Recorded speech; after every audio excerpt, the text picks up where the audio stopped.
মোহাম্মদ আব্দুল্লাহ শেখ। আমার বাড়ি মাঝগ্রাম। তোমার স্বামীর নাম? স্বামীর নাম জসিম। তোমার স্বামীর সাথে কি হয়েছে? আমার স্বামীর সাথে আমার নারী নির্যাতন সমস্যা করতে সবাই এই বাড়ি আইছিল। আমার ভাই আবার একটা থাবা মারছিল। কার মারছিল? আমার স্বামীর। তারপরে?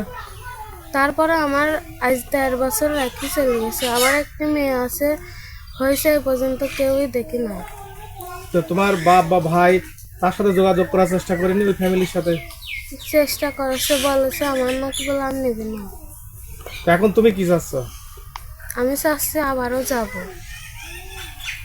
আচ্ছা, আপনার জামাইয়ের নাম, ঠিকানা, পুরো গ্রামের নাম বলেন।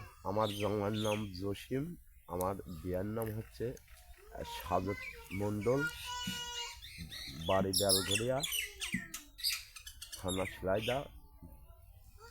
থানারে নির্যাতন করার পরে মেয়াকে ছাড়েও যায় না। কোনো অবস্থায় আমি জামাই মেয়া বাড়িতে নিয়ে আসি।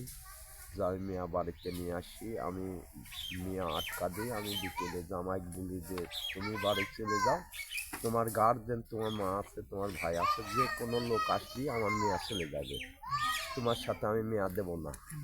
জামাই বলে আমি বিয়ে করেছি, আমার বউ আমি নিয়ে যাব।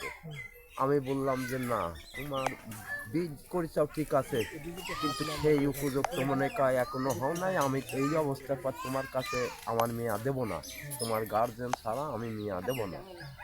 এই কথা নিয়ে বাদ উত্তর করে জামাই এক্সেস কথা বলে, তার কারণে আমার ছেলে জোর করেই আমার মেয়া নিয়ে যাচ্ছে চায়, জোর করেই তুলে নিয়ে যাবে।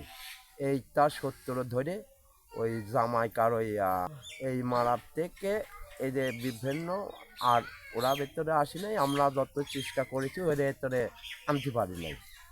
এই অবস্থার পর আজ 1.5 বছর যাচ্ছে, এর মধ্যে একটা উকিল নোটিশ পাঠাইছে, তালাক হয়ে গেছে।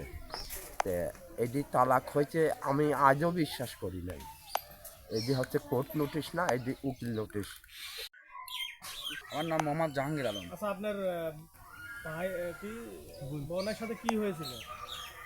ওই দীর্ঘদিন যাবৎ ধরে ওই বিয়ের পর থেকেই ওই বাড়ির একটু অশান্তি, সে বিষয়টা আমি জানতাম না। তো হঠাৎ রাত 1টার দিকে আমার বোন ফোন দিয়ে করছে যে আমাকে আমার অত্যাচার করতেছে, আমাকে খাটি দিচ্ছে না, আমাকে না খাওয়া রাখেছে। তো আমি এই বিষয়টা আবার আমার চাচারে জানাই। আমার চাচারা জানালে পরে চাচারা হচ্ছে ওই রাত্রি যায়, যাওয়ার পরে আমাকে ডাক দেয়, আমিও যাই। যাওয়ার পরে তো আমি আমার বোনকে বললাম যে আমার বোন যদি অপরাধ করে থাকে তাহলে আমার বোনকে তুমি মারতে পারো না, তুমি পাড়ার লোক দিয়ে হচ্ছে বোনিক শাসন করতে আসো কি কারণে? আমার বোনের যদি অপরাধ থাকে আমার বোনিক তুমি মারবা, সমস্যা নেই, এতে কেউ কোনো বিচার নাই।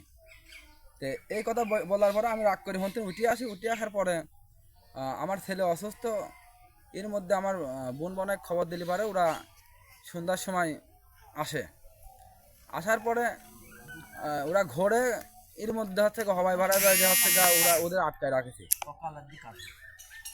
ওদের আটকায় রাখেছে, এই আটকায় রাখার পরে ওরা বিভিন্ন দায়িত্ব ফোন আসে, তখন বললাম যে তাহলে আমরা ওকে এভাবে ছাড়বো না, যেহেতু আটকানির কথা হয়েছে, তখন এভাবে আমরা ছাড়বো না, আমরা হচ্ছে ওদের লোক আসবে তারপরে আমরা ছাড়বো।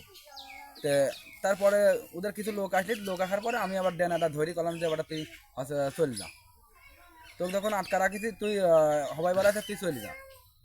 তাই করার পরে ওরা চলে যায়। চলে যাওয়ার পরে ওরা তারপরে আমার নামে থানায় একটা অভিযোগ করে।